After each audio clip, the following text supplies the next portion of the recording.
Concebirse y fortalecerse más que mediante su adopción por medio de una adaptación creativa y crítica al contexto de nuestra sociedad. Pues con Dworkin digamos que la naturaleza ontológica del derecho está constituida por cuestiones morales y por tanto los principales problemas se refieren a los principios morales y no a los hechos jurídicos, por lo que la compleja labor de la interpretación jurídica entra en el corazón de la labor del juez después de la Constitución del 91. Respecto a la genealogía del nuevo derecho, hay que precisar que, contrario a lo que pudiera pensarse, la sentencia de una alta corte que se podría concebir como inspirada en el mismo es anterior a la Constitución del 91 y por lo tanto anterior a la Corte Constitucional. Se trata de la sentencia de la Corte Suprema de Justicia de 9 de octubre de 1990 que declaró constitucional el decreto mediante el cual se convocó a elecciones para elegir una asamblea constitucional, cuya competencia no estaría limitada por reglas jurídicas, sino por un acuerdo político suscrito entre el presidente electo y ciertos dirigentes políticos. En dicha sentencia, la Corte Suprema matriculó a Colombia en la ideología del nuevo derecho, al configurar el camino para reformar la Constitución, permitiendo así la incorporación de las reformas demandadas.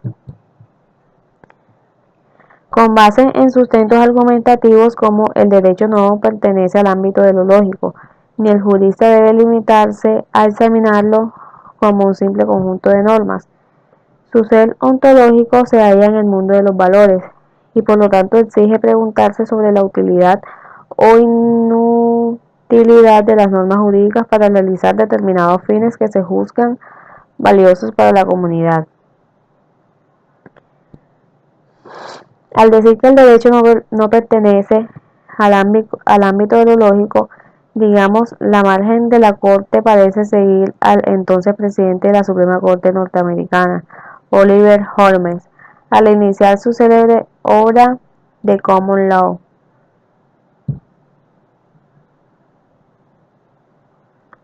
La vida del derecho no ha sido la lógica, ha sido la experiencia.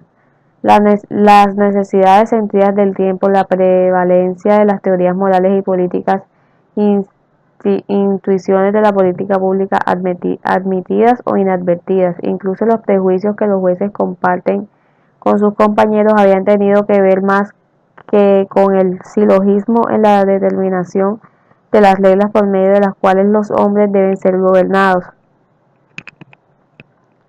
El derecho incorpora la historia del desarrollo de una nación a través de los siglos y no puede ser tratado como si contuviera solo los axiomas y los corolarios de un libro de matemáticas.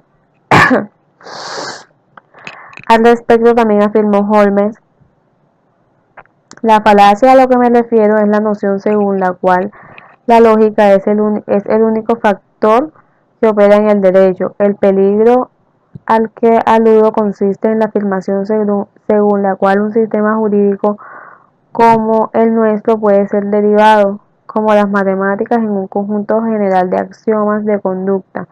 Este es el error natural de las teorías, pero no está confinado a ellas.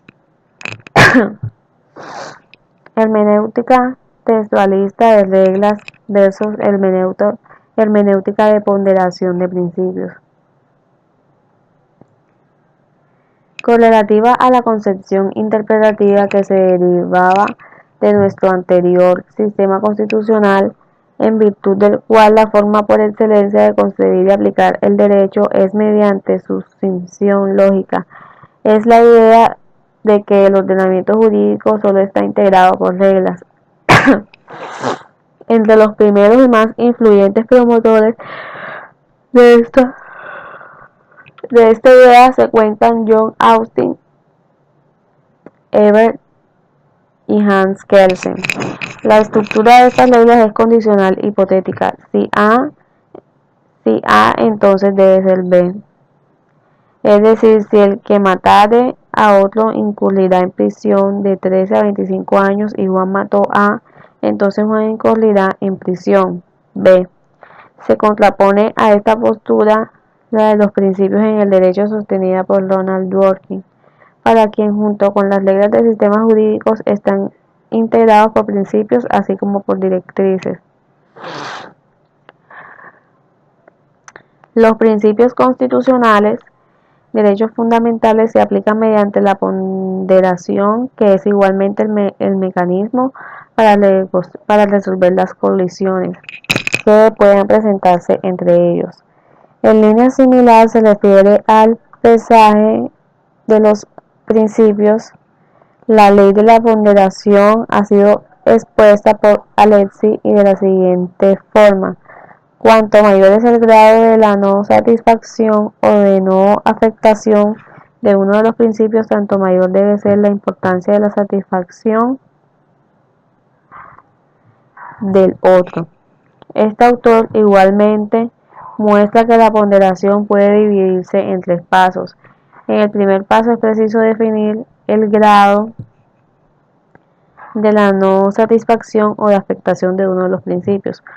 Luego, en un segundo paso, se define a la importancia de la satisfacción del principio que juega en sentido contrario. Finalmente, en un tercer paso debe definirse si la importancia de la satisfacción del principio contrario justifica la afectación o la no satisfacción del otro. Tres eslabones que constituyen el fenómeno neoconstitucionalista. Siguiendo pues la sugestiva estructura que en tres niveles de análisis hay que considerar para determinar de qué hablamos cuando hablamos de neoconstitucionalismo. En lo sucesivo se desarrollarán tales niveles respecto a la situación de nuestro país y su realidad jurídica actual. Como antecedente general se precisa que el neoconstitucionalismo pretende explicar un conjunto de textos constitucionales que comienzan a surgir a partir de los años 60 del siglo y los cuales se destacan, entre otros aspectos,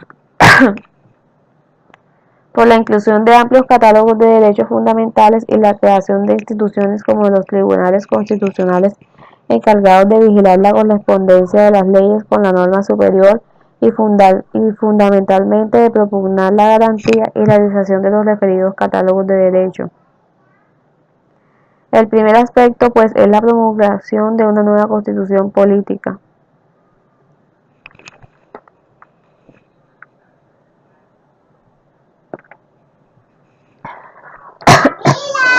Nueva constitución política. La constitución política que entró en vigencia en 1991 ha sido reconocida